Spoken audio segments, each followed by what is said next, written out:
So, welcome back to my channel. So, ngayon, pag-usapan natin kung kung worth it pa ba ang pagpunta dito sa Japan, no? Sa gawa ng sobrang baba na talaga ang palitan ng yen, no? Di kagaya dati nasa 0.46 yung pagpunta namin dito, 0.46, 45. Ngayon, pinakababa na ngayon na nasa na lang, no? 0.37 ang na lang ang yen, no? Sa palitan ng piso. So, sa isang lapad mo dito sa 100 sa isang lapad mo dito sa 10,000 yen nasa 3,700 pesos na lang, no? Unlike dati mo 10,000 yen mo nasa 4,500 or 4,700, no, kung nasa 0.47 yung palitan sa piso. So, kagaya ng dati, ang mga bilihin pala dito sa Japan is mura lang, di kagaya ngayon na sobrang taas na, tapos yun, sobrang taas, tapos yung palitan ng yen at saka pesos is bumaba. So, kailangan mo talaga magdagdag yung yun sa pang-allowance dito. At saka yung mga yung ipadala mo sa pira sa Pinas, hindi na ganon dati na kasya yung 3 lapad or 4 na lapad, no, sa padala mo sa allowance sa pamilya mo. Ngayon hindi na, abot na siya ng 5 lapad, no, buwan-buwan na pang-allowance sa pamilya mo kung ganon. So kung dito sa Japan, kung sasahod ka lang ng lagay na lang natin nasa 12 lapad yung net salary mo, no, kaltas na lahat yon. Nasa 12 or 11 lang, kasi may makikilala kami dito na ganun yung sahura, no, dito sa Japan, sa mababa ng mga company, no. Mababa din yung doon, yung mga pasahod, o depende sa lugar, kung sa province ka or sa city ka, ganun. Kung sa city siguro sa mga Tokyo, yun, malaki-laki yung sahod doon. Di kagaya dito sa amin na dito kami sa probinsya, sa may bandang Fukushima, maliit lang yung dito, pasahod. So ganoon, swertihan na lang, no, kung mapunta ka sa malaking company or mapunta ka sa maliit ng company. So ganoon, swerte-swerte lang kung makapunta ka dito sa Japan. So may mga kaibigan lang din kami dito na SSW na, no, mechanic.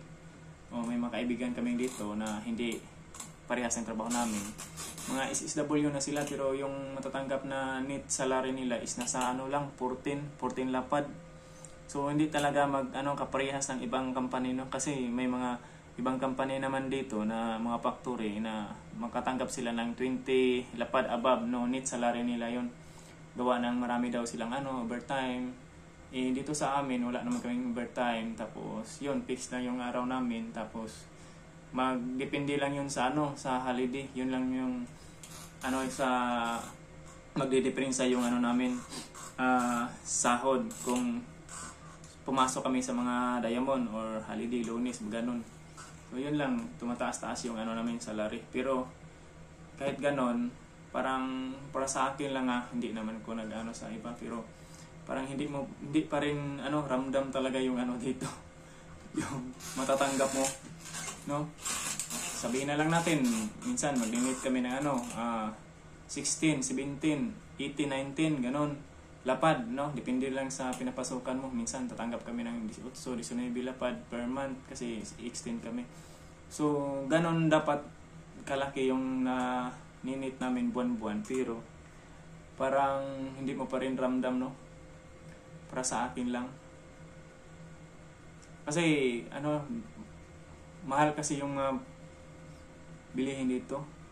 At saka yun, kung magtitipid ka naman sa sarili mo, di nasa yun na yun kung paano mo i-manage yung yung pera mo, kung paano mo yung pera, budgetin yun, kung yun.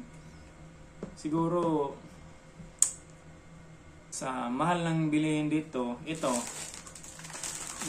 pana to, nasa dati makabili ka pa dito nasa mga 108 yen, no, pesos, naabutan ko pa yun, no, 108 or 90 yen, no, isang piraso nito. Ngayon nasa na to, 197 or 200 yen na tong isang balot nito. Tapos itong saging na to, dati makabili ka pa ng mga 120 yen. Ito makabili ka pa 120 o magsisale sila na sa mga 70 o 90 yen. Pero ngayon, mabibili mo na to sa 257 to 300 yen isang 5 piraso sa saging. So may isa pang ito ang pambansang ulam ng lahat, itong itlog. Dati nabutan ko pa isang isang tray nito nasa 78 yen. Minsan mag buy one take one sila, yung malapit na siguro ma-expire yung itlog na to. Nasa 98, buy one take one na yan.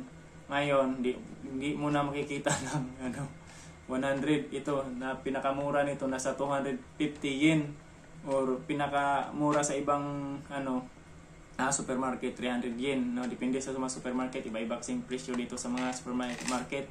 Binimaro, Gyomo, mga ganyan, no?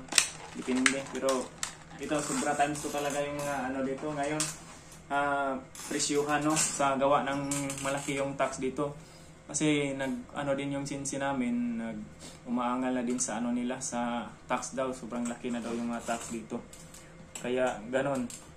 Kahit mga Japanese, nahihirapan na din sa ilang lifestyle ngayon dito sa Japan, gawa ng mahal ng bilihin. Tapos yung salary hindi naman tumaas. Yun yung reklamo din ito, pati mga Japanese.